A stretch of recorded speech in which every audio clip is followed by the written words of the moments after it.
Today's April 24th, 2019, and I'm here with Kate Kendall.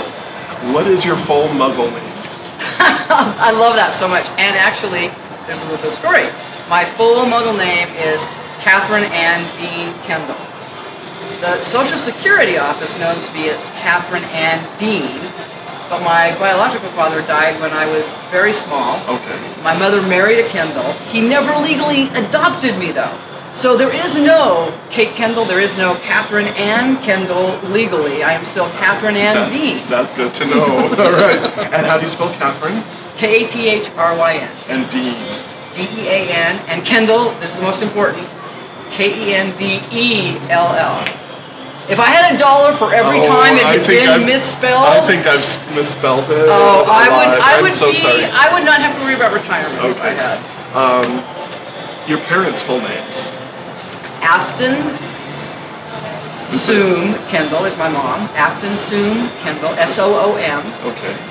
And my biological father, Leonard, Leanord,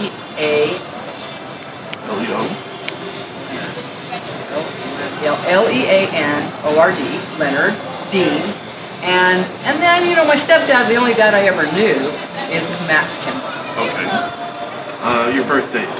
4/15/60. Where were you born? Portland, Oregon. Okay. How many siblings do you have? One younger sister, still alive, and a 5-year younger baby brother who is no longer alive. And so you're the oldest? I'm the oldest, yep. Okay. How many times have you been married? Once. Okay. What date were you married? July 9th, 2008. Okay. And then what? And where was that? That was in San Francisco. Okay. And I assume that your relationship probably started before that. How long have you been in a relationship with? My current partner and wife, Sandy Holmes, and I met in 1993, in June of 1993. In Atlanta? In Atlanta, Georgia, at an ACLU conference, and this year we will celebrate 26 years together. Awesome. And her full name is just Sandy Holmes? Cassandra Smoot Holmes. Oh, she's a smooch from Utah? She's a Smoot, not from Utah. Oh, okay. The African American Smoots from South Carolina. Oh, okay. Do you have any children? Yes, I have 3 children. Their names and ages? Emily, 37, Julian, 22, and Ariana, 17. And they all have the surname of Kendall? No, oddly enough. Okay. They all have the surname of Holmes, because not only do they have Sandy's last name as Holmes, but my ex-partner's last name was Holmes, and she is the mother of my oldest daughter. That's awesome. Where did you go to high school? Weber High in Ogden, Utah. Sweet. We're at college and degrees. Weber State, now university. It was a college when I went there, and I have a BA in political science and English. And then I went to the University of Utah Law School. JD? JD. Okay. Is that it? That's it. All right, that's all we need. Thank you Wow, very much. that was easy. Okay. So what's your full Muggle name? Carol Lynn Gnade, Gnade. And your parents' full names?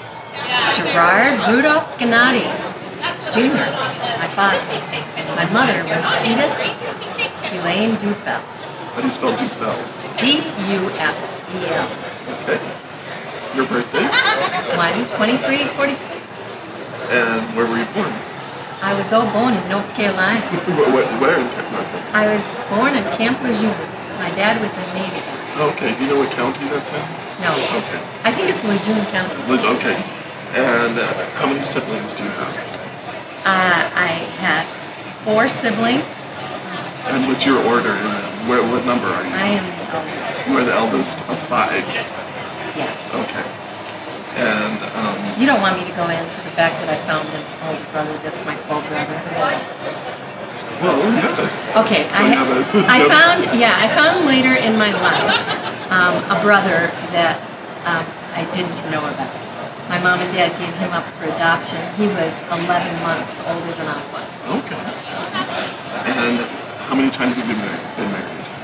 I've been married 3 times. Okay.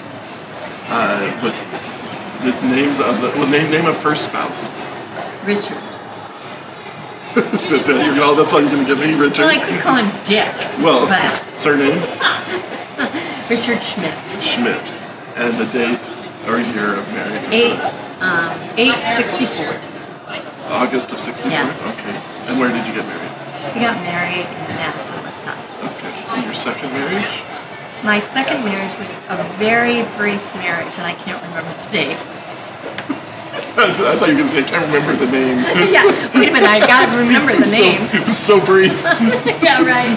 It was brief. Okay, that's enough for that one. No name? You're not going to give a name? Oh, his name was Patrick Klingelholtz.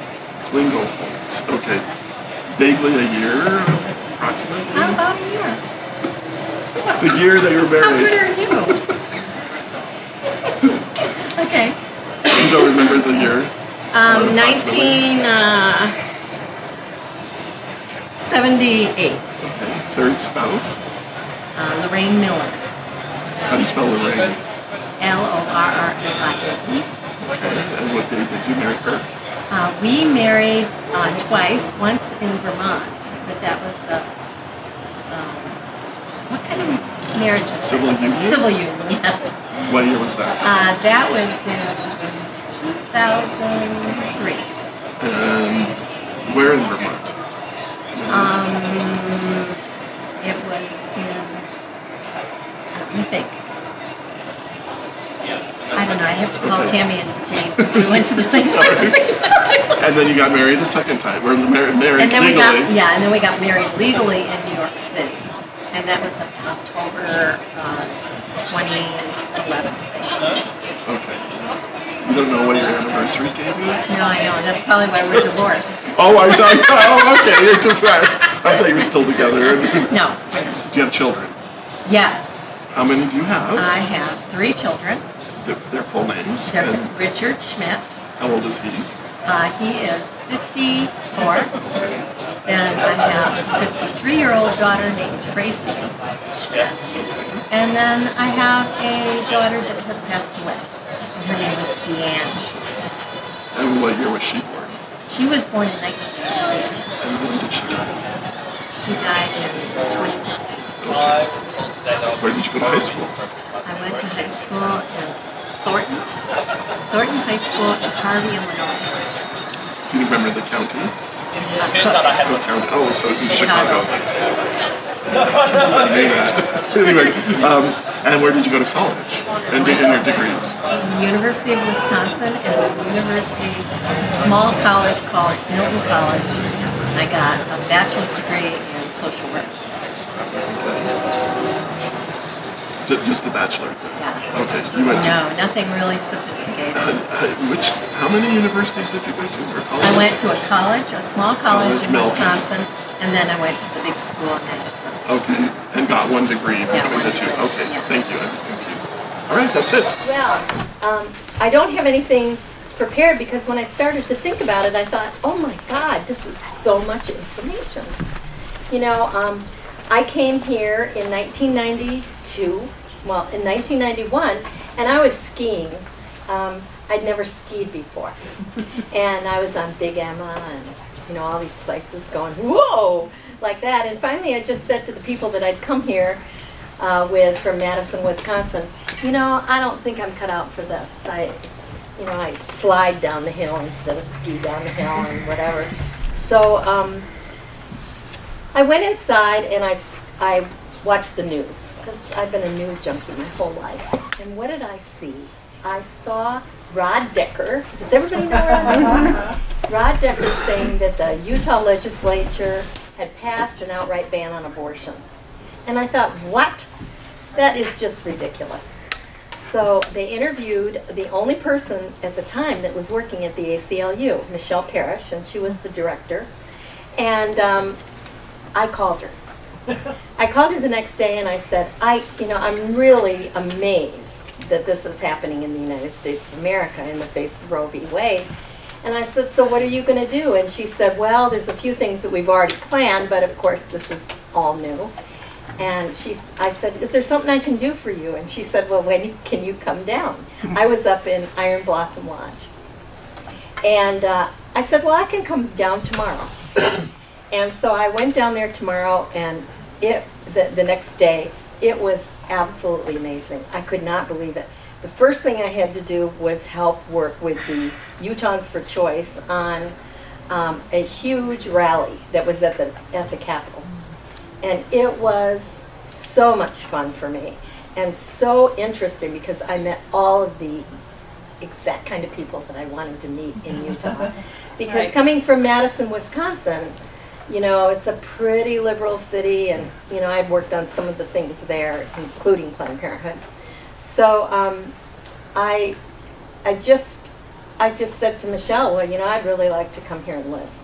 The thing that had happened was my 3 children had graduated from college, and I felt like I was at the right time to be able to move somewhere, and God knows, who would ever think it would be Salt Lake City, Utah? And I, in fact, had this woman, because what I was doing before this, before I came to Utah, was I was working with a lot of nonprofits on their PR and whatever, and it ended up that this woman, when I went to tell her that I was leaving my business and I was moving to Salt Lake, she said to me, you know, Carol, I've never told you this, but I'm a Mormon.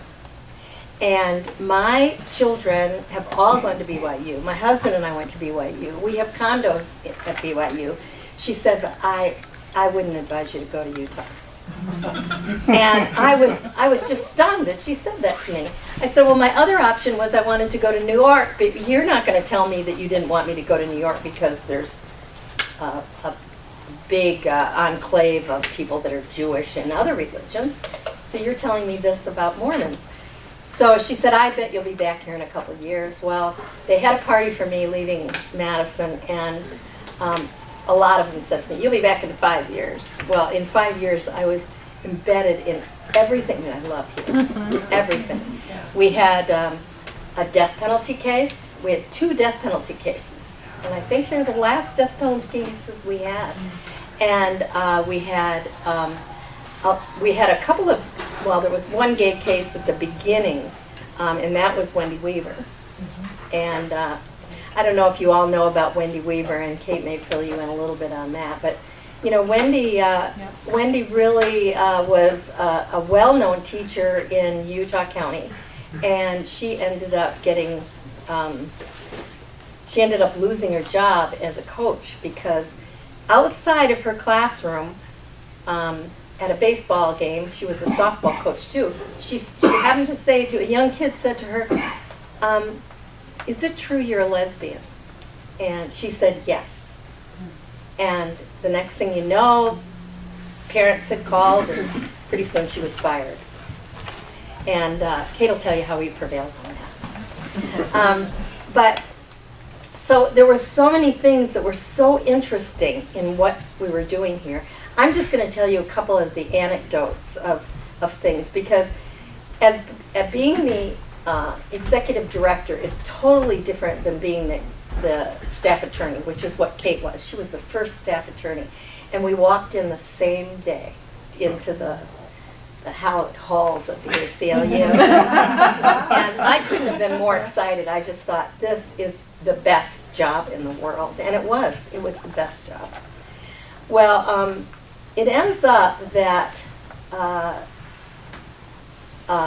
there was a proliferation. This whole thing is really about evolution. It's about the evolution of civil rights in Utah, the evolution of gay rights.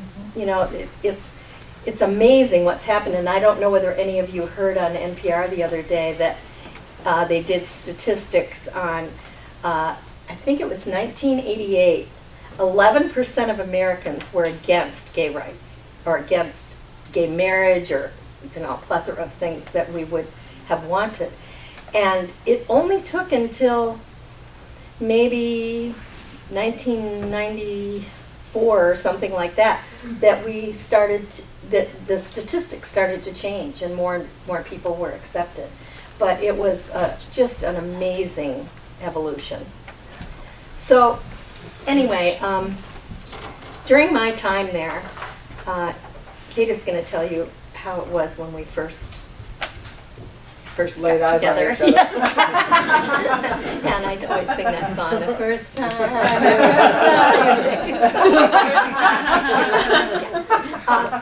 But anyway, I was so lucky, you know, I just thought, you know, I think I've died and gone to heaven. I've got this amazing job.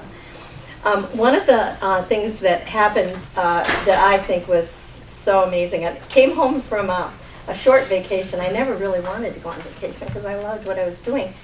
And one of the women who worked with me, her name was Corey Sutherland. She was just great. And I walked up the stairs at the ACLU office, and she said, "Carol, there's some people in our conference room," and I don't know whether you've seen our conference room at the ACLU, but I walked into it. She didn't tell me what it was, and it was a whole polygamous family. The patriarch, all the women, the children, it was packed in there. And at that time, Jan Graham was our Democratic AG, and she had decided that she was going to really go after polygamists, especially on the issues of, I'm trying to think of the word, on the issues of overusing welfare and whatever. But these people, it was interesting because one woman was an accountant, there were a couple lawyers, and the one man, and it was just amazing. And I remember kind of closing my eyes on the way in there and thinking, this is, how many people in their lifetime have that kind of experience?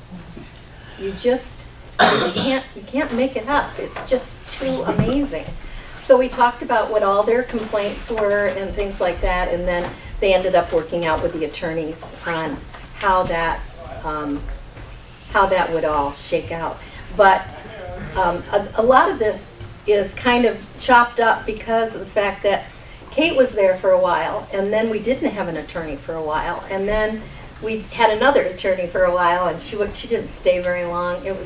So there wasn't always an attorney. So there were times when I had to reach out and find an attorney that would do what we called being a cooperating attorney, and that was a challenge, and it was a lot of fun because before we had a paid attorney at the ACLU, we had a lot of those cooperating attorneys, and they were, kind of the true believers and really wanted to do that kind of work. Of course, so did the attorneys that came in and wanted to be paid civil rights attorneys. So anyway, there was a lot of different kinds of experiences that just make a job like this. It's not a job, it's a calling. It really is a calling. I know it sounds kind of corny to say that, but you love your work every day. You go in there and you go, oh my God, I just can't believe I'm doing this work. So How many years? I did it for 14 years altogether. But Danny Iyer, who is the woman after me, she was just amazing. And she came in one day and wanted to volunteer, and she volunteered. And she was, she just was smart. The thing about attorneys, and this is exactly what I felt like, was I was so lucky because I was working with the best and the brightest of all attorneys and all interns. Interns would come from all over. In fact, one of the stories I have is this young woman came in from New York City, and she was going to NYU Law School or something, and she wanted to work with us, and I loved her. I thought she was so great. And after I told her that she could be a clerk for our lawyer, and I think at the time it was Stephen Clark, she came to me and she said, I was just kind of wondering, are you going to ever put locks on the door here? I said, well, that's an interesting idea. I got an idea. Why don't you have that be part of your time here? You can put the locks on the door. So forever we had locks on our doors where they'd ring it, and then they could come up the stairs and whatever. But she had worked at legal services in New York City or Brooklyn, and she was scared to death to be working at the ACLU and not having locked doors. And I actually hadn't thought about it, but now, later on I was really happy we did. So the other part of the work that was really interesting, and I got really involved in doing maybe more things than had been done in the past was I loved the prison issues because we were working with some pretty heady prison issues. And Kate and I had one experience, I'm going to tell this one. Kate and I had one experience where we went to visit a prisoner, and his issue was the fact that his, they made him cut his hair. And he was a Native American, and he had really long hair. Kate and I went out there and talked to him, and I can remember as we were leaving, we were kind of going like, I don't know, when he gets out, it's going to be a scary place. But anyway, there were a lot of different things about the ACLU that made the work really amazing.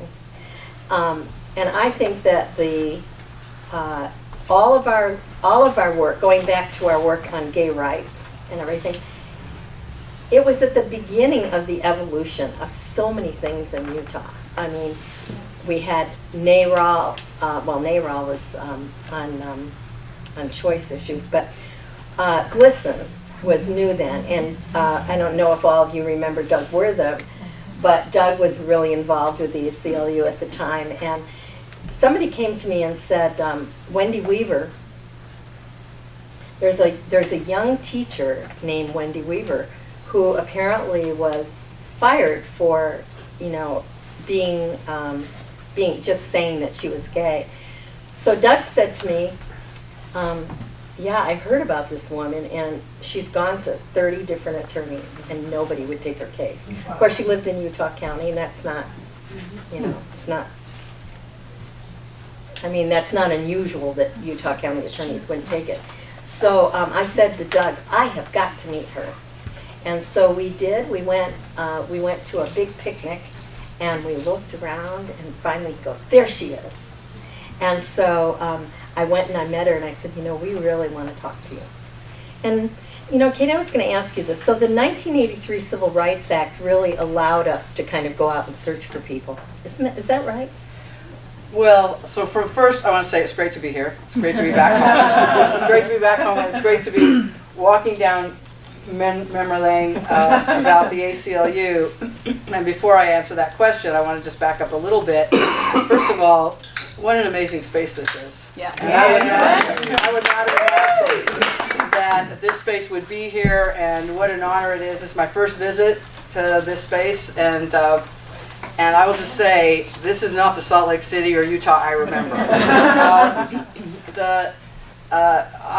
When I came out of law school, I wasn't born in Utah, but I grew up in Ogden from the time I was 4 years old. And went to college at Weber State, went to law school at the University of Utah. When I got out of law school, I worked for a large firm. And then I remember vividly, I was tempted by the firm because of the money. $33,000 was by far, like 3 times more than I'd ever made in my entire life in any one year. And I had student loan debt.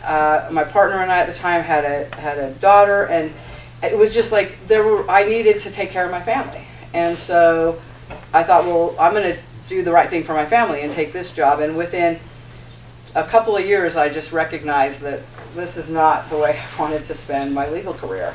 And I remember vividly being in my office in Ogden. They had offices, a big office in Salt Lake and then a smaller office in Ogden, and that's where I lived. And I remember opening up the Utah Bar Journal, and at the back of the Utah Bar Journal were job announcements. And there was a job announcement for the first staff attorney for the ACLU of Utah. And I remember it like it was yesterday. I remember reading the job announcement, closing the magazine, leaning back in my chair and thinking, oh my God, I want that job. I want that job. And so I applied for the job and got the job. And the very first day I walked in, I had not met Carol before then. Carol was the development director. Michelle Parrish was the executive director. And I walked in. I'm dressed in something I never wear anymore and haven't worn for years. I'm dressed in a skirt, looking very, sort of corporate lawyer appropriate. I'm sitting at a desk right next to the door. Carol's just right across from me, like me to you. And after saying the pleasantries like, well, hello, my name's Carol. Well, hello, my name's Kate. How are you? Blah, blah, blah. Within 5 minutes, she was like, so, are you a lesbian? And I was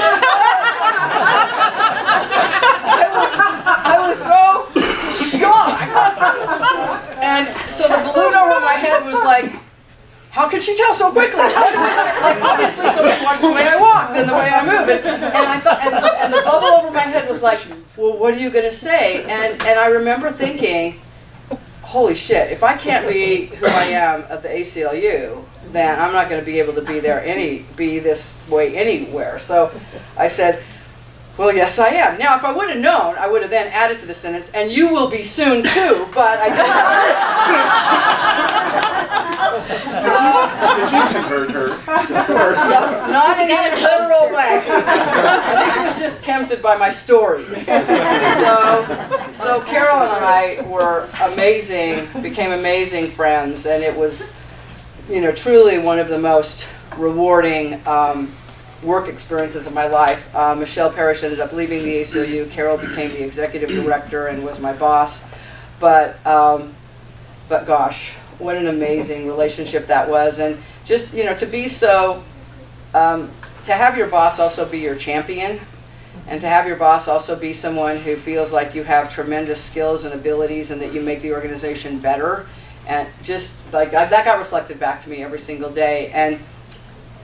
And truly, I love that you highlighted the prison work, because I just came from Spanish Fork, where my oldest daughter, who was the little girl who was little when I was in law school and at my firm, is now 37 and the mother of my 2 grandkids. I just came from Spanish Fork, where she lives with her wife. Yes, I did something right. And you pass Point of the Mountain, and I both directions. I remember all the visits we made. I made it a point to go to the Utah State Prison and the women's facility every single month, and because we would get tons of letters, and there was really no one else who was advocating for incarcerated individuals. And so over the course of the year, it wasn't very long. Over the course of almost 3 years I was at the ACLU, I met with dozens and dozens of incarcerated individuals. Many men on death row, many women who were incarcerated in the women's facility. I took 1 week and made a tour of all the Utah County jails and the Gunnison prison facility, because there are 2 prisons in Utah, because we had letters from all these people. We had letters from every single jail in every single county, and I just felt like I needed these people, I needed folks who were incarcerated to see they had an advocate. I mean, even though I might not be able to take their case, but we see you. We see you, and we understand that you have the right to be treated with dignity and respect, no matter who you are, no matter what you've been convicted of, and I don't want to say guilty of, let's just say convicted of, because we all understand how deeply flawed the criminal justice system is. And so it was some of the most rewarding work, and Carol was right, by my side multiple times on those visits, and understood it was really we really wanted the ACLU to be seen as a champion for incarcerated individuals. And the ACLU had a key case when I started as the staff attorney that Michelle had started with a firm. Jones Waldo was our firm that was suing the Utah State Prison for denial of mental health care and care of HIV positive incarcerated individuals. What year? This was 1990. Probably the case was probably filed in 89, 88, 89. So right at the peak of the epidemic. And it was barely at the time of AZT, and yet incarcerated individuals were being denied AZT and other AIDS-related health care. And then there was no mental health care. I mean, those were some of the most heartbreaking visits I remember having, were individuals who were mentally ill and just being housed in horrific conditions. But I remember reading up on all the briefs from that lawsuit, because now I was on board. I needed to get up to speed. I needed to work with the law firm, because we were in the middle of a major federal case suing the Utah State Correctional System. And I'm reading through the pleadings, and I look at the caption, and the caption has the name of the plaintiffs and then who's the defendant. And I remember seeing the name Sandy Henry, and all of a sudden everything kind of clicked into place. So I called my stepsister, Sandy Henry, and said, "Holy shit." And she starts laughing. And she said, "I wondered how long it was going to take you." So my stepsister, I just saw my stepmom yesterday. Sandy was her oldest daughter, and my stepsister. Sandy was a sex worker and a drug addict, and had been incarcerated and denied both, as a HIV positive person, denied access to HIV treatments and facilities and care and treatment for her drug addiction. And so she was the named plaintiff in this lawsuit, but she didn't tell me. I told her I was going to work for the ACLU. She didn't tell me until I called her, and after she was released, we ended up going on a tour of high schools and colleges, the two of us together, talking about the ACLU, talking about the criminal justice system, putting a face to people that they would make a caricature of, that these people deserve to be incarcerated, or these people deserve what they get. These people aren't at all like me.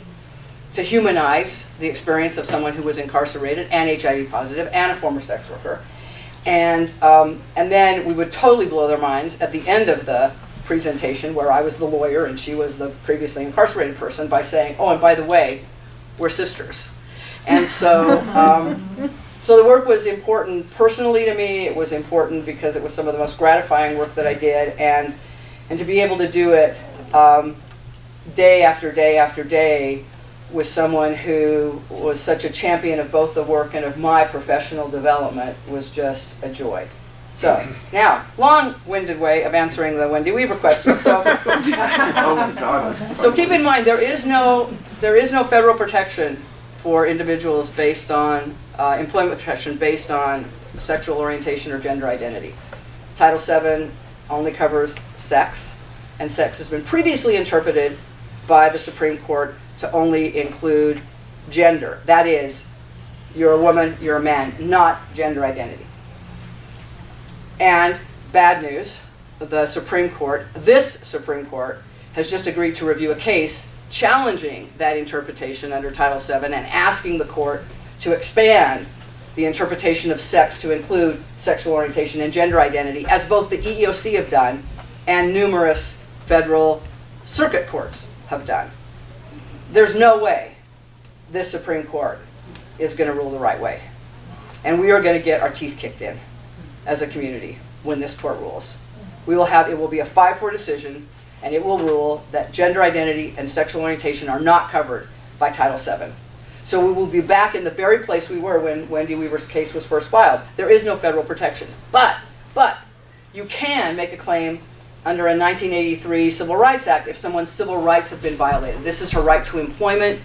We were able to make a sort of status conduct separation, that she was being fired because of her identity as a lesbian, not because she'd engaged in any conduct that in any way impugned her ability to be a good teacher. And you remember Matt Dillon was on the other. Yeah.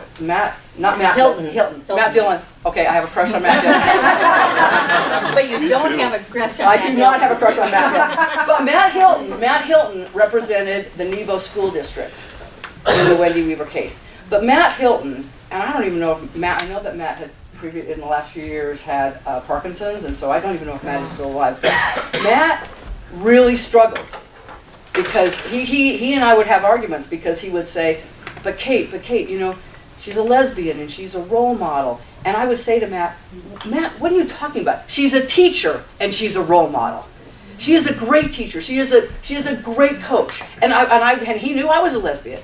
I would be like, come on, Matt, this is about her humanity. And so he was a conflicted, ambivalent advocate for the Nebo School District. So I think part of the reason we ended up winning for Wendy, and she ended up not wanting her job back, but it was found that the school district had improperly fired her. I think part of the reason she won was because I did something that I now find very hard to do. I was willing to talk with someone on the opposite side of the issue, but Matt opened it up. Matt was clearly struggling. Matt was a decent, I still hope is the right way of framing that, decent man who just didn't know people who were gay, and just, you know, believed the drivel that we're taught from the youngest age, that it's evil, we're wrong, we're disordered, we're a threat. And then he had this like lesbian in his face who he kind of liked. And so I feel like part of what you have to do in Utah, and what I learned at the ACLU as an ACLU attorney here, was you're too small as the ACLU, or as the queer community, or as people of color, or as Jews, or as any other religious minority, or as women who seek reproductive choice and the right to have an abortion. You're too small on your own. So you have to be willing not only to make alliances across identities, but you have to be willing to talk to your enemies.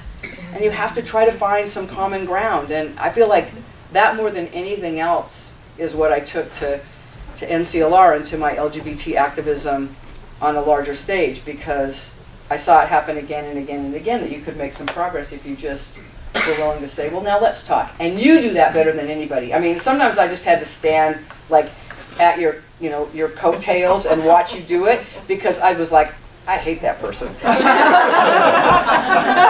were so nice to them, and so I felt like, well, okay, I guess I've got to be nice too, but I don't like them. That's funny. That's funny. That's true. Well, during those days, Gail Ruzicka, she was very big at that time. Well, she's still around, but she doesn't have the punch she used to. Gail used to go up to some of the, if any of you remember the East High Gay Straight Alliance, and you remember Kelly Peterson and Holly Peterson and all the people that were involved in that, actually, Gail Ruzicka would go up to them in the legislature and pull them aside and say, listen, if ever you want to change your mind, you really need to come and talk to me. And I mean, I think that gives us kind of a sense of how things have changed. I mean, I can't imagine any young people that are going to do any activism are going to say to Gail, okay, I'll be right there. So, no, that didn't happen. There was one other thing that I wanted to say about that time, because it was such a, I mean, it shows how things have changed and how we've made it change. Oh, I know what it was. So there was Wendy Weaver, and then on top of that, there was the East High Gay Straight Alliance case. Yep. There was our Senate case, where the Senate broke the laws of the Sunshine Laws here. And it's interesting because we have a Sunshine Law. The only thing is the penalty for breaking the Sunshine Law. What is that what they call it, Sunshine Laws? What is the Sunshine Yeah, that you Law? have to have public meetings. Yeah, you public have to meetings. disclose They what were you're having- talking about. You have Yeah, to, Gail Ruzicka showed a movie, a hateful movie, against gays in a Senate closed-door meeting. And that was just a terrible time. and a violation of the Sunshine Law. You Yeah. can't do that. Anytime you gather more, unless they're caucusing on their own, anytime they bring in a third party to present information, Yeah, you have to give public notice, you have to allow anybody who wants to be there to be there. And she didn't do that because at that point she kind of owned the leadership Right. in the legislature. And there's no doubt it was her heyday.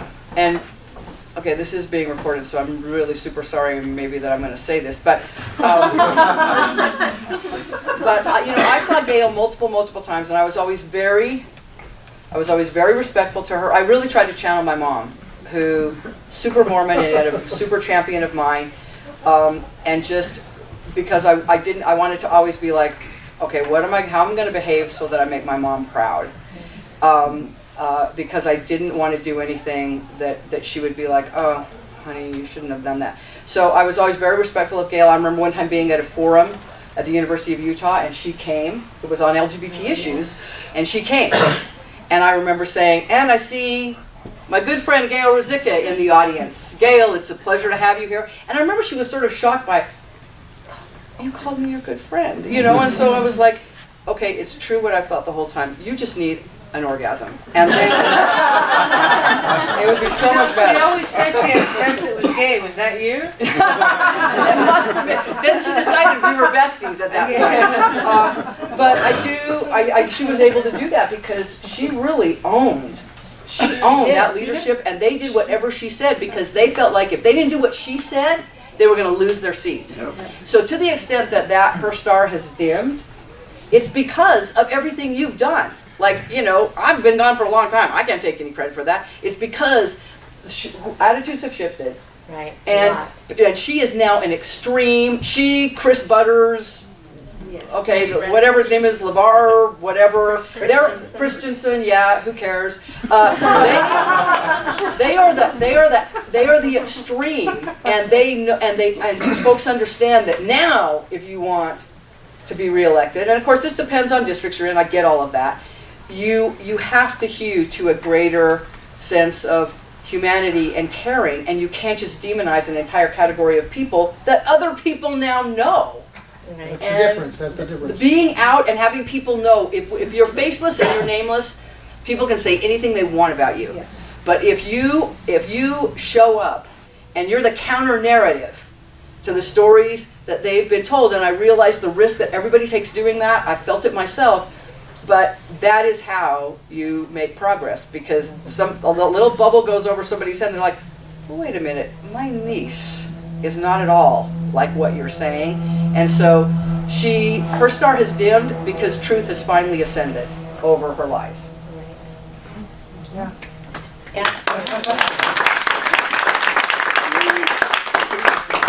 And that is exactly what I mean by the evolution of it. I think, I kind of feel like when I came here in 1991, things were just starting to kind of, not that we didn't have a gay and lesbian community center, not that we didn't have a gay pride, because there were people back there like Craig working on gay pride, and all of you were working on gay pride. But after Wendy Weaver and after the Gay Straight Alliance, you could tell that more people were open to being out.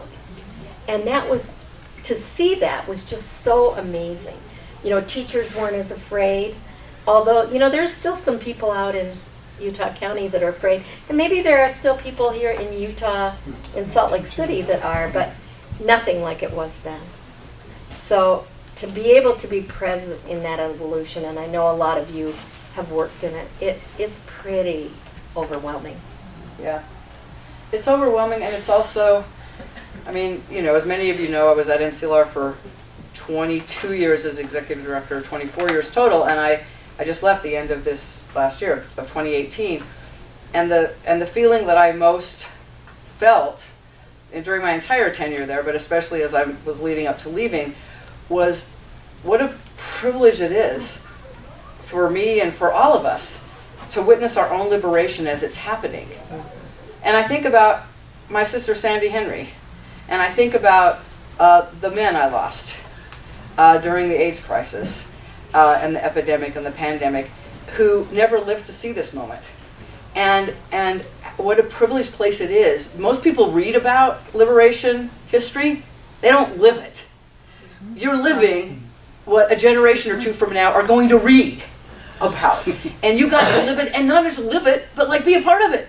Like push a lever, make a difference, have conversations that change. That very few people in history get to live a life like that. So I don't care what your role has been in it. I feel very grateful that I got to have a front row seat to some of it, but we all played a role in why this center is here now, why it looks the way it does, why Gail Ruzicka is yesterday's news. We all played a role, and that is something that we should all be very humble and grateful for, because a whole millions and millions and millions of people never would have that be any part of their narrative of their life. And now you can see why, when the board of directors at the ACLU said to Kate and I, because we were the only people there then, well, there was a director who was leaving, and they said, now, would you like to be the director, or would you, and then, of course, Kate's the attorney, I'm the social worker, and I said, I'll tell you what, I'll be the director if I never have to be in front of the news people, because Kate is the orator, and she is so amazing at that, and I just thought, I am so lucky to work with somebody that I can say, oh my gosh, this call just came in and they need to talk about yada yada, and Kate would go, No problem. I'm not sure I did that. Yes, you did. You did. I didn't want to be the director because that seemed like super boring to me. So I wanted to be the lawyer. So I Called actually. it minutia. Come on. Okay, all right. So I don't want to disparage it. It just wasn't my strength. Let's put it that way. So I feel like our division of labor really played to each other's strengths in a great way. I would love to hear your coming out stories. Yeah. Ooh, Carol.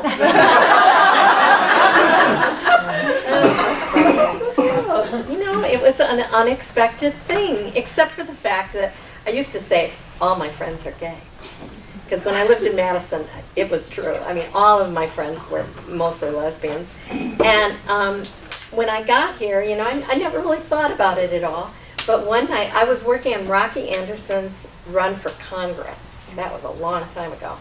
And I was up on the Wilshire, is that a condo complex up on the curve of 4th South? Anyway, it was at a penthouse or something like that.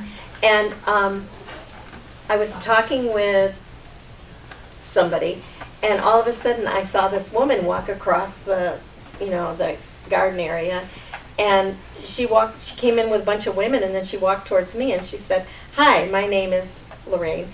And I said, "Hi, my name's Carol," and we talked for a little while. It was a really pleasant conversation, and I didn't really think anything about it, but I guess I thought about it enough to call her up like 4 months later.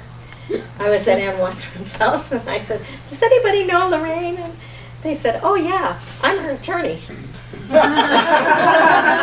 And so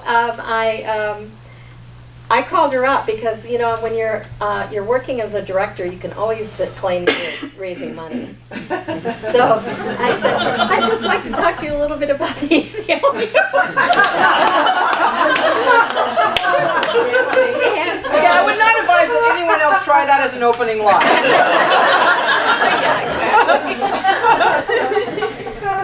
So anyway, I called her up, and she asked me if I'd like to go for a walk, and I couldn't that weekend because I was going away.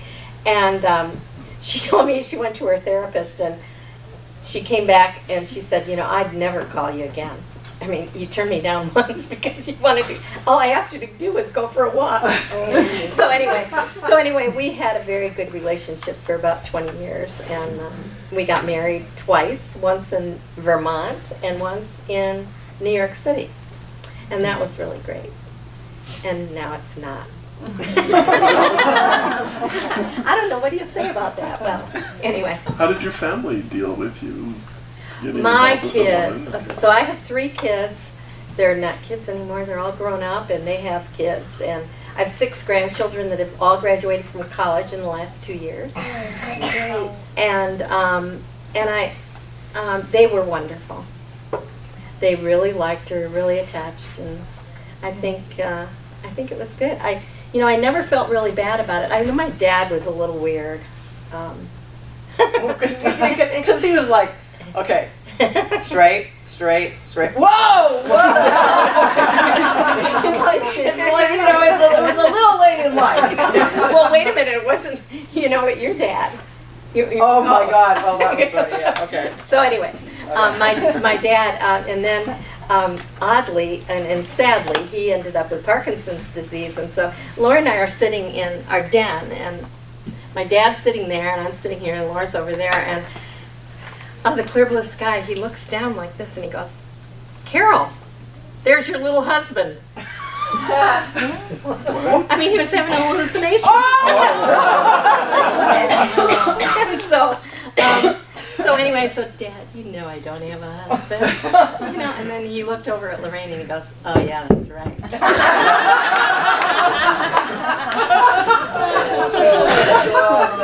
So anyway, that's my coming out experience. Nobody was surprised though. It was kind of like my friends in Madison were going, "Huh, you always wanted to be a lesbian."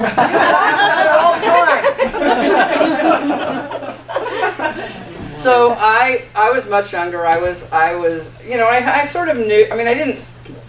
I just turned 59 like a week ago. So I I didn't have language for it then. There was no other, we weren't, you didn't talk about gay issues when I was in high school, but I definitely knew that I crushed a lot harder on all of my girlfriends than I did on my boyfriends. And so I was like, but I didn't know what it was.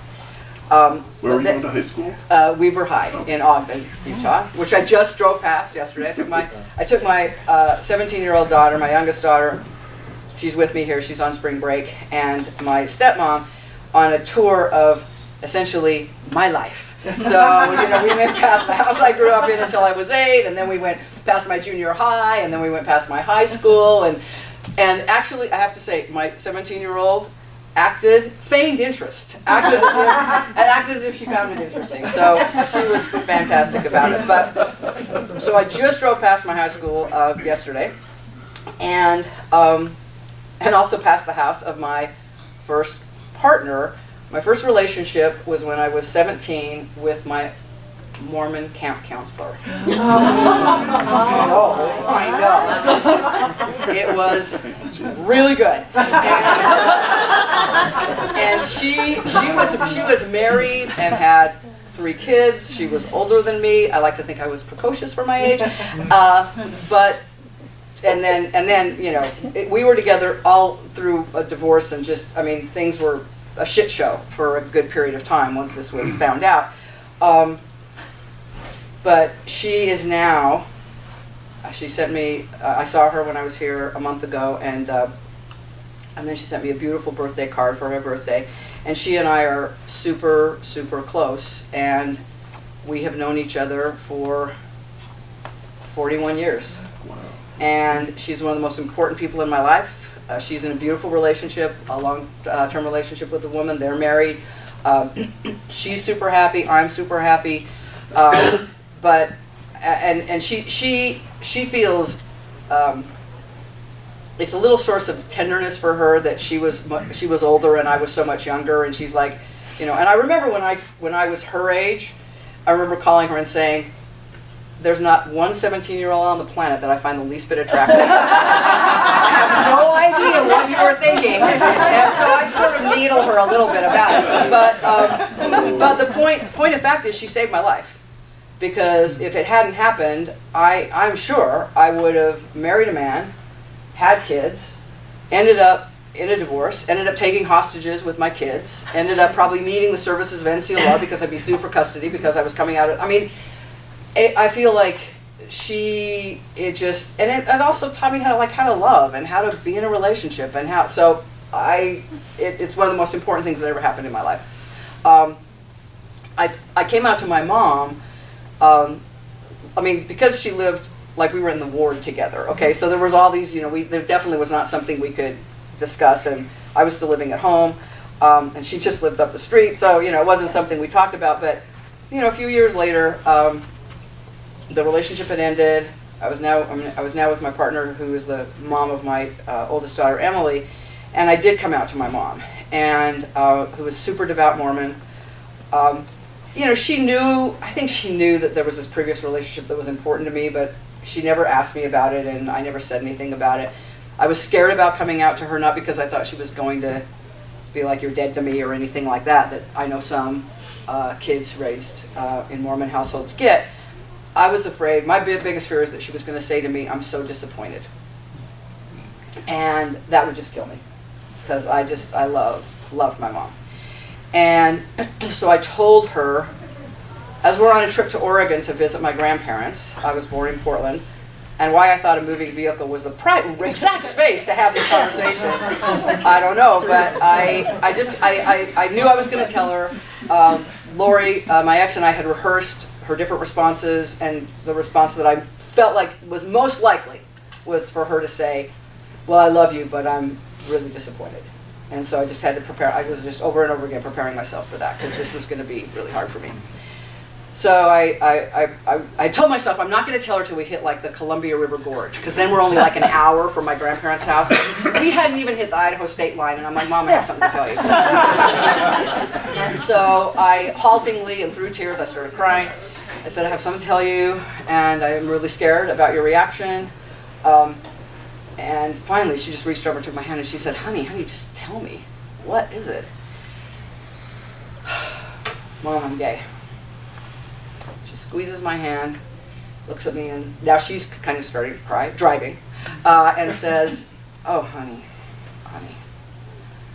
the most important thing to me is that you're happy. And that she never wavered from that. She was my biggest champion her entire life. After she died, my sister and I were going through her house and found that she had kept journals, which I didn't realize. So we sit down, we stop immediately doing everything we're doing and sit down and reading all the journals. And my sister starts reading. She says, oh, here's the part where Mom's talking about going with you to Oregon. And I'm like, give me that. Ripped it out of her hand and thought, okay, well, this is where the truth is revealed. And so what does she write? She writes, I had a wonderful trip with Kathy. My family calls me Kathy. I had a wonderful trip with Kathy to Oregon. But my heart is broken because for so long, she kept a secret from me that she felt she couldn't tell me. Oh man, I totally lost it. I was like, oh my God. So, she was just, so part of the reason I still would have these conversations with the kind of gay or sickest of the world is that my mom was so proud of me, and such a champion, and yet her resume would not indicate that she would be so supportive of a lesbian daughter, and so I feel very lucky. I know that is not the typical experience of kids raised in most conservative religious households, and certainly not Mormon households, and I feel very lucky that I got the reaction that I did. It's such a great story, but I really want you to tell two things. One of, remember when your mother Oh. Queen of Oh yeah. and then Yeah. the father. So my dad was my stepdad. My biological father died when I was probably, maybe 2.5, and my sister was a year old. And so he was the only dad I ever knew, but we were very different from each other. We were like oil and water. He was very conservative, racist, misogynistic, kind of just a total jerk. And so I didn't care that much about his opinion. He was fine. He was okay with me being a lesbian. He was more like prurient about it. He was like, well, I like women too. That was his sort of thing. So, but he didn't support me going to school. He didn't support me going to law school or college. He wanted me to be in his insurance business. So we kind of just were at loggerheads most of my life. But when I ended up leaving the ACLU to go to NCLR, there was a front page story of the local section of the Salt Lake Tribune with a big picture of me and a story. Because keep in mind, back then, the ACLU was the only game in town. Yeah. If you were on the progressive side of the spectrum, or you were working on any civil rights issues at all, the ACLU was it. And we were routinely rated the most hated organization in the state, which we took as like, we're doing something right. Oh, And in that story is when I really came out publicly. I mean, anybody who knew me knew, but I hadn't had a forum, and it had never been asked of me. So they said, well, why are you taking the job as legal director of the National Center for Lesbian Rights? I was like, well, as a lesbian, you really want to do work for my own community. So there it was, in black and white, that I was a lesbian. So my dad tells me this story that he said, so your uncle came in the office the other day, his insurance office in Ogden, Utah, and he said, and he had a copy of that Salt Lake Tribune story with him. And I was like, yeah, because my uncle, because super conservative Mormons. And he said, you'll never guess what he said. And I was like, well, what did he say? And he said, well, that's good news about Kathy. And my dad's like, what are you talking about? And he was like, that she won't be working for that gosh darn ACLU.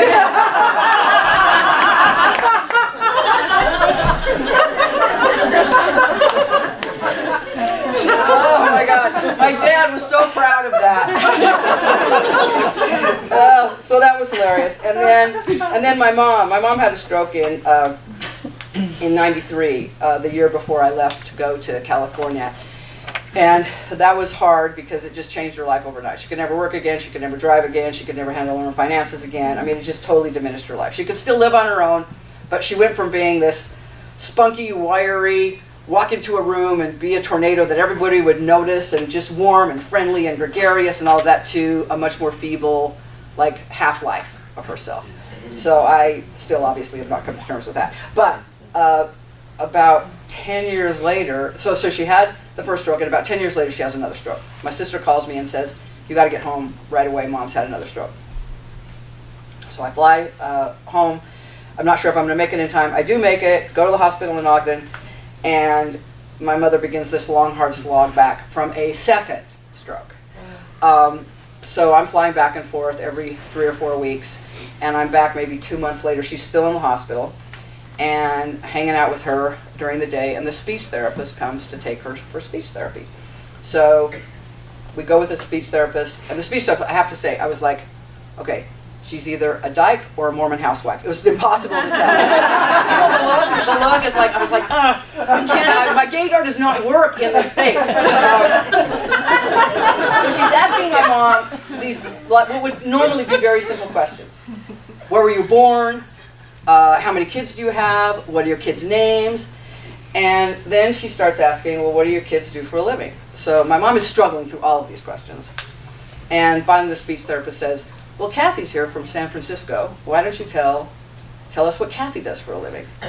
And I'm thinking to myself, okay, this is going to be fascinating. And my mom looks at me, and she looks at the speech therapist, and she says, struggling more than I'm going to relay it, but struggling to come up with the words, she says, what Kathy does is very important. She takes care of all gays and lesbians in the world. And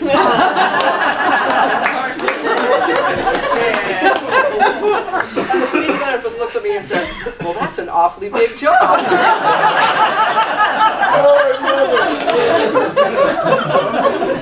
So I was lucky, and both my parents are now gone, and gone for many years now. But I do feel like I kind of won the lottery, especially in terms of my mom, and even in the later years of my dad's life, it was, he had a little bit of a conversion to a more humane and decent person. So That's a good ending to that story. Yeah. Wow. So how is it to be in an interracial relationship? So now, Repeat the question. so the question was, how is it? So my wife and I now, Sandy and I have been together for 26 years in June. Wow. We met at an ACLU conference right after I started as staff attorney for the ACLU in Atlanta, Georgia. Hotlanta, for sure. And Sandy was working for the ACLU in Northern California in their San Francisco office. And we met at the ACLU, I don't know if they still do this anymore, because it used to be small and now it's probably huge, but they used to do an LGBT caucus where you'd get together, everybody would introduce themselves, people would go out to dinner, you'd tell your coming out story, you'd go out to the bar. There was only like 15 of you in all the ACLU affiliates all over the country. So this is my first ACLU conference. I'm electrified and just like, I can't believe that I finally got this job. This is what I'm doing. I'm so excited.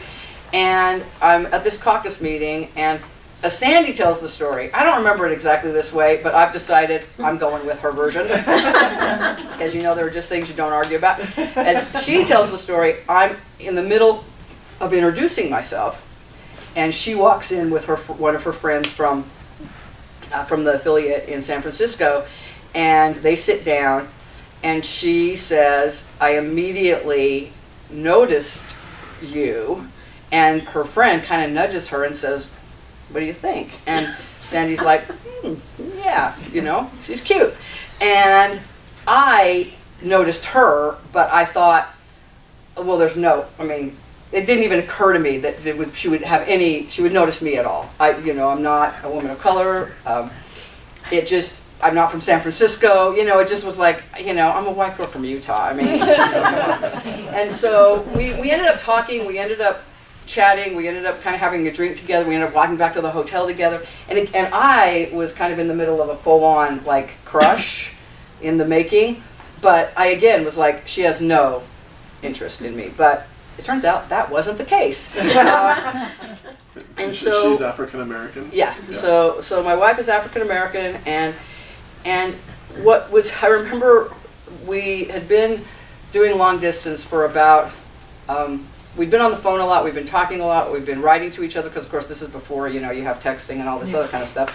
And I saw her about a month after we were in Atlanta, and we're walking on the beach together, and it's clear that we're both into this. And I said, well, she'd been single for a while. I said, like, what is this? Am I what you wanted? I mean, what did you want? What were you looking for? And she said, I put out to the goddess what I was looking for. And she said, you're like everything I wanted. She said, I just wasn't specific enough. She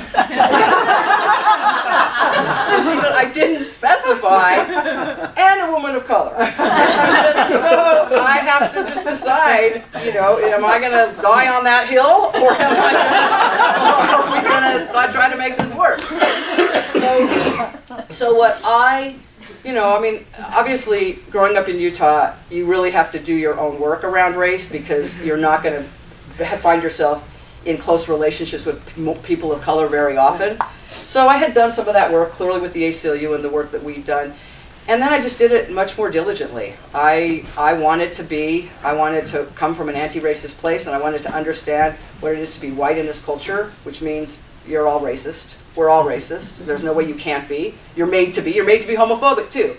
And it's all about unlearning. And it's a constant, you're never done. It's a constant journey. You unlearn every single day, because every single day the new messages come in. And every single day you have to get rid of it. So the highest compliment Sandy ever paid to me was years ago when a close colleague of mine, I was on her board. She's a long-time African-American civil rights activist. And she said we were in an event together, and she said to Sandy, she said, you must have really been a huge influence on Kate, because she is exactly where we need white allies to be, with that ferocity and really making this be a life's work. And Sandy said, oh, no. It's not me. She does her own work. And that was the highest compliment that she could have paid me. And I think the only way any interracial relationship works is if it's the person in the higher power of privilege, the higher power position, who humbles themselves to understand what you don't know. And there are questions I don't answer if somebody asks questions. There are things I won't comment on. There are things I will absolutely comment on from that position. So it's just a matter of knowing that is just a part of my life's work now, to just know that that's what needs to be done. So we have 2 kids. We have a 22-year-old son, African-American son. Both our kids are biracial, but our son very African-American identified, and a 17-year-old daughter. My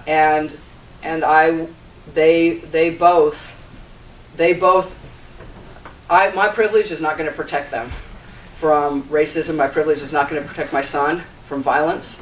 I was very aware of that in the whole spate of extrajudicial killings by police officers. So I feel that terror. I felt it a lot more before, when he was in Maryland going to college, and now he's back home, which I'm so happy for.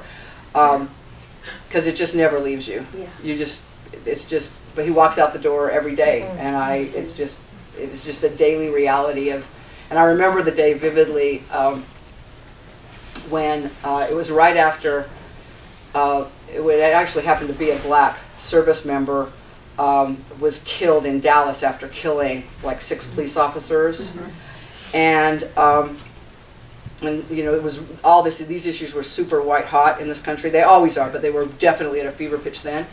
And there was going to be a rally in Oakland, and Julian came downstairs wearing the Black Lives Matter T-shirt that I had given him. And it was everything I could do to not say to him, "Please don't wear that shirt today." And I just had to like stop myself and just be like, you know what? He gets to be whatever space he, and I cannot. I can't stop him from doing that, and even if I did, it isn't like it would protect him. So the long-winded way of saying is, whether it's an intimate relationship or a friendship relationship, the burden is on, and it's a burden that we only have to carry it as a burden because society makes it a burden. I feel like it's actually part of the the disabusing of privilege and part of what the humility that we inherit. Any person who is white in this culture should make it a daily practice to interrogate white supremacy and racism and their own privilege, and to do everything we can to dismantle that, because that will be good for all of us. It's not just that people of color will benefit. It would be so much better if we incarcerated a lot fewer people, and if we incarcerated a lot fewer people, that would be a lot fewer people of color who'd be incarcerated. So there's a way in which, the system just got set up in a certain way, and we benefit from it whether we want to or not. And the only way we stop benefiting from it is if we say, do everything we can to push the benefit to the people who most deserve it. So Well, thank you. that's the work. Thank you. I think it's kind of along those lines, and I'll speak so that people out there can hear me.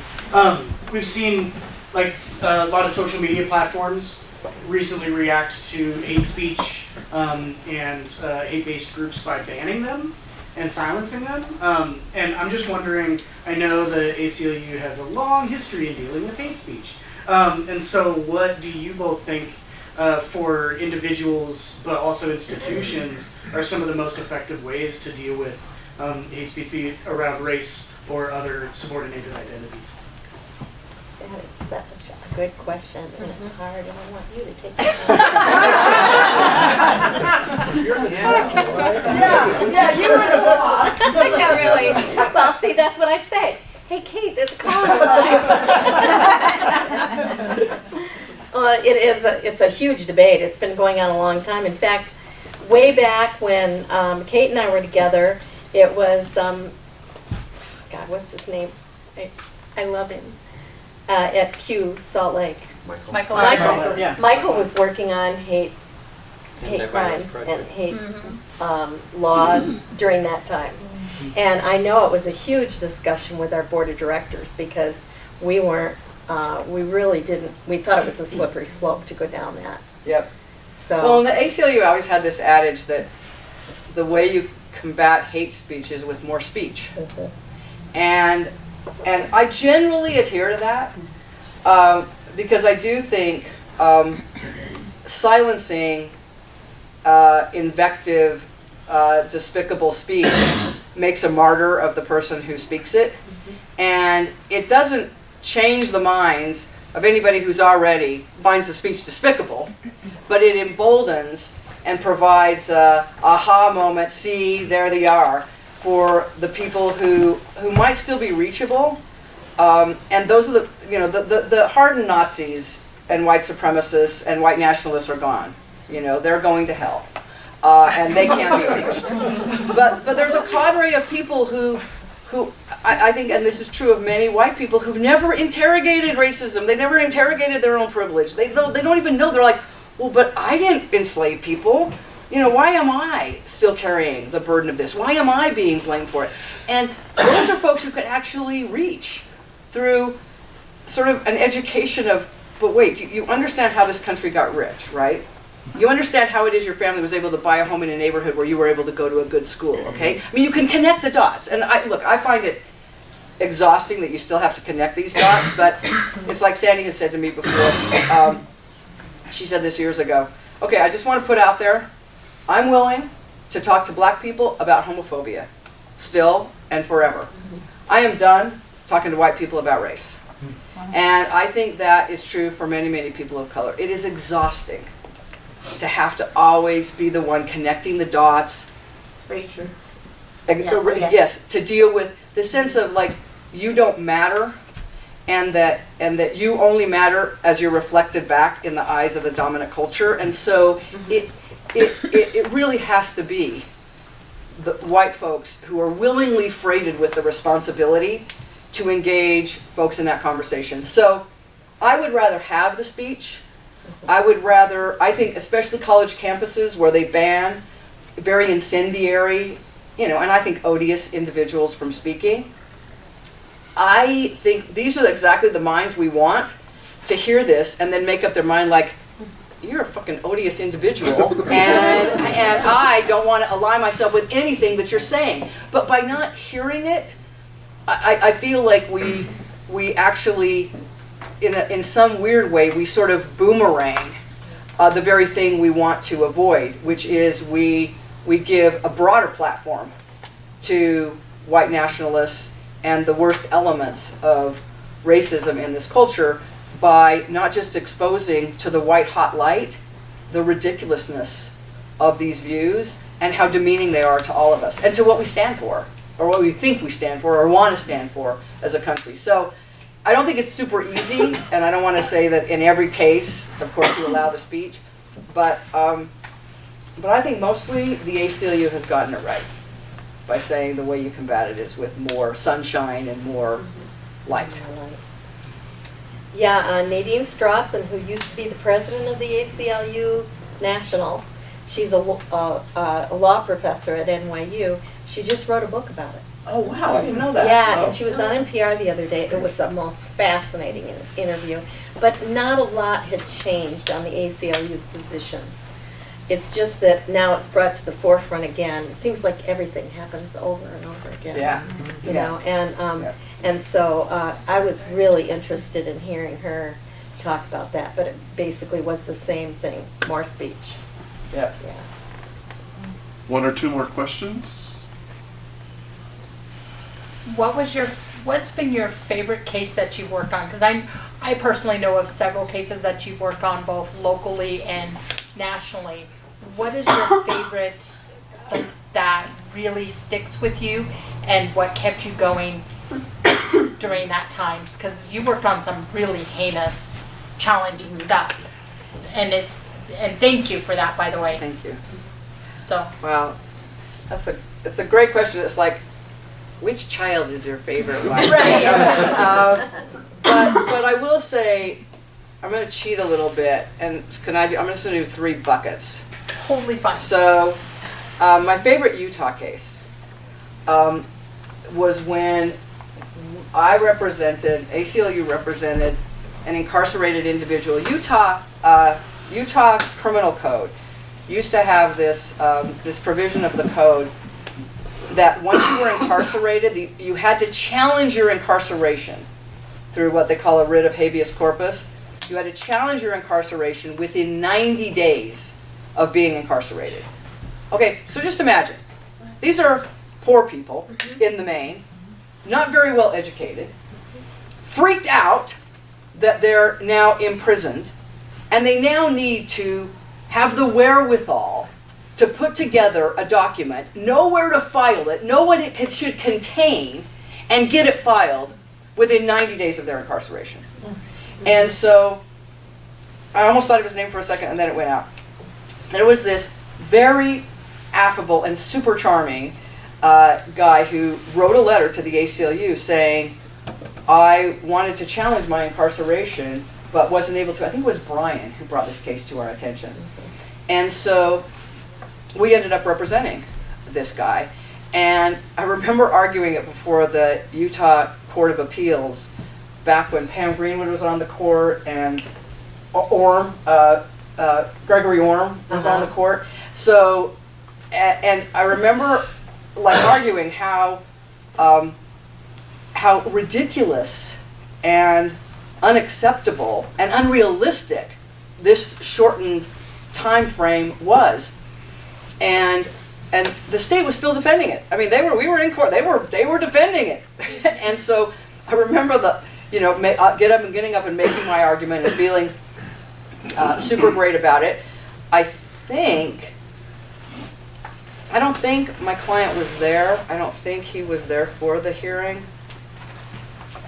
But yeah, he wasn't there for the hearing. But the state's attorney gets up, and he's making the argument why this is realistic. And so Judge Orm, because the Court of Appeals, Utah courts have often been staffed with really cool individuals who are on the sort of left of the progressive spectrum and more understand how justice should be done.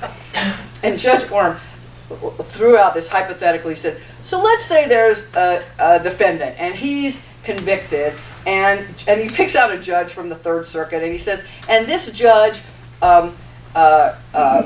sends him to prison, and then he ends up with this whole thing about why this guy wouldn't be able to file within 90 days. he ends up, and it turns out he has a razor blade that he doesn't know about in his shoe that he didn't realize was there, and so then he gets put in the hole. So then he can't. Would he be able? Would he have a reason to extend the time and file later than 90 days? And as soon as that hypothetical, which was completely ridiculous, was sort of spun out, I thought, okay, we're going to win. And sure enough, we won that case, and now I think it's like a year that you have to file. And I remember vividly going down, I went down to the point of the mountain to see our client and tell him, so we won. And I remember he said to me, he said, when I get out, I'm going to get a really good job, and I'm going to give you lots of money. And I said, no, you're not. And you shouldn't. You shouldn't, because this victory was what we needed. So those kind of cases is what the ACLU does, where we won for this one individual, but getting rid of that law overall, it was one of the highlights of my career at the ACLU. And then at NCLR, I mean, so obviously everybody knows about the marriage case. I mean, winning marriage in California as lead counsel. Nat, who's here. Nat, are you still here? Nat? Oh, did Nat leave? Yes. Oh, dang it. With tattoo on them. Yeah, with Yeah, tattoos. he left. Nat's the reason I have tattoos at all. He was an intern at NCLR, and I just happened to say to him, hey, you know, I've always wanted a tattoo. Oh my God, he would not stop until I got my first tattoo, and so now I'm inked up. But anyway, Nat was an intern at NCLR during the early days of the marriage case. So we won the case, the marriage case in California. Then obviously we won nationwide in 2015. And just that whole narrative arc, that seeing the world change, seeing the difference, being able to marry made in the lives of people, and the difference it made culturally. I mean, I came to marriage as sort of the radical lesbian feminist saying, why would we ape the patriarchy and this is a ridiculous institution and all of that. And, you know, I just had to come to terms with the fact that, but wait a minute, it's fine to not want to ape the patriarchy if you can not. If you can ape the patriarchy, or cannot ape the, or how do I want to put this? Sorry. If you have the option. If you have the option. If you have the option to choose to marry or not choose to marry, that's a different situation than being told your relationships are unworthy of legal recognition and protection. And so winning marriage certainly changed everything culturally for queer people. And it definitely accelerated trans rights, which still languish and still huge harm done to trans women, particularly trans women of color. So that's an obvious one. But I want to point out two other quick ones. You may remember hearing about the dog mauling case in San Francisco, where Diane Alexis Whipple was killed in her apartment building hallway by this huge dog, these two dogs, owned by neighbors who lived 2 doors down in the apartment building. That case, when the headlines first blared that this woman had been killed by a dog outside her apartment door, and you can imagine the carnage of that would entail for you to be killed by 2 dogs. Of course, the whole city was just repulsed by it, and then the dog owners themselves were repugnant people and blamed the victim, said that, well, she must have provoked the dogs in some way, or maybe she was on her period. Oh, yeah. Yeah, that's the kind of shit they said. Jeez. Well, it was 2 days into her, after her murder, that the headline was blared that her surviving partner was a woman, and that she was a lesbian. So we immediately contacted the attorney who had been quoted in the press as kind of helping Sharon, and met Sharon Smith, and ended up representing her in a wrongful death case against the building owner, who'd been warned many times about how dangerous these dogs were, and the dog owners. And for the first time ever in the country, we won a wrongful death case for a surviving same-sex partner. This is before marriage. Wow. For a surviving same-sex partner. And Sharon is now happily in a new relationship. She ended up in a relationship after Alexis's death and had 3 children. That relationship ended. She's now in a long-term fabulous relationship with another woman who I knew, and I sort of introduced them, but not exactly. I just sort of said their names to each other, and then they ended up meeting. Hillary is her partner, and Hillary has 3 kids. So they're like the total Brady Bunch. They're together and they each have 3 children. And I will be officiating their wedding in September. So Sharon is still a very, very dear friend, and we really we feel like we're sisters. I mean, she literally went through hell, and I just like helped to just sort of hold her up a little bit. So that was huge, just because it was atypical to have such a close relationship with a client, because she happened to be right there. And then the final story is one that did fuel a lot of my advocacy, was representing Mary Ward. Mary Ward was a lesbian mom in Pensacola, Florida, who lost custody of her 8-year-old daughter to her ex-husband. Even though they'd been separated for 6 years, the ex-husband didn't even know really where the daughter's school was, had never spent overnights with her dad. He sued for custody because she wanted an increase in child support, which he was very reluctant to pay. He sued her for custody based on her sexual orientation. And the other fact is, he had also served 8 years in prison for murdering his first wife. Oh, jeez. So we took this case. We took this case representing Mary Ward, and I flew down to. It was in Tallahassee. That's where the court was, in Tallahassee. And I did something that I had pretty much hadn't done, but I did it again just for purposes of the court appearance. I wore a skirt, and I could tell within 5 minutes that we were going to lose, despite the fact that it was clear that Mary was the superior parent, despite the fact that he had murdered his first wife, despite the fact that he had not been involved in the child's life, despite the fact that he hadn't paid child support. The only thing the court cared about, 3 judges, the only thing these 3 judges cared about, all white men, was that she was a lesbian. And I remember walking out of the courtroom after the argument, and I said, "Mary, we're going to lose." And she said, "I know. I could see that." And she said, "But I have a really good attorney." And sure enough, we did lose. And she lost custody of her daughter, Cassie. And 6 months later, while we were on appeal to the Florida Supreme Court, she died of a heart attack. Cassie ended up, after a few years living with her ne'er-do-well father and his wife at the time, she ended up being raised by Mary Ward's older daughter, Carrie, who is a lesbian.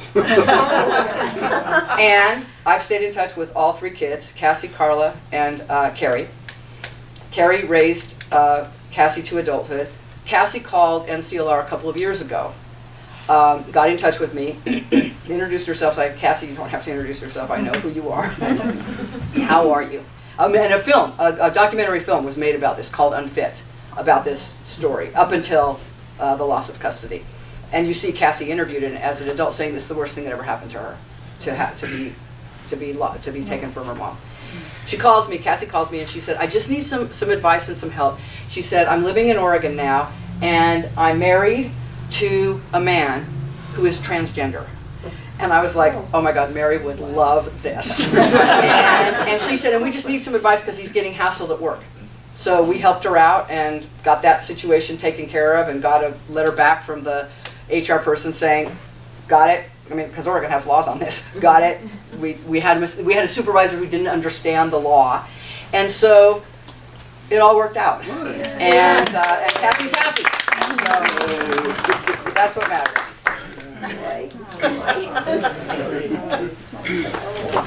Well, it's 8 o'clock. This was awesome. Our time is done, unfortunately. I wanted to sit for another hour and hear you regale us with your tales. Well, I think you're going to want to hear some of Kate's stories from her next career. Next time. What is your next career? Well, right now I'm working to take back the Supreme Court and to add justice to the platforms of the apocalypse. Yeah. So that's what I'm doing now. Just a little job. Yeah, just a teeny one. Well, I think I did okay on LGBTQ rights, so, why not aim, let's take the court back. Yeah. How? And what about you, Carol? Oh, I have no plan. You're really retired. You're really retired. Yeah. Carol, Yeah. didn't you get us in here? But, You got us in here. oh yeah, that's right, I did that. Yeah, you're not really retired. No, it's, I'm very happy. I'm not really happy because I really like work. But I don't know how many people here are in their 70s and, you know, are thinking about a job. It's a very strange situation, you know? Carol, I have another nonprofit. That's okay. Thanks. Thank you both for Thank everything you. you've done. Great I to mean, be it's here. like changed, Our lives. yeah, Yeah. completely. Thank you. Round of applause.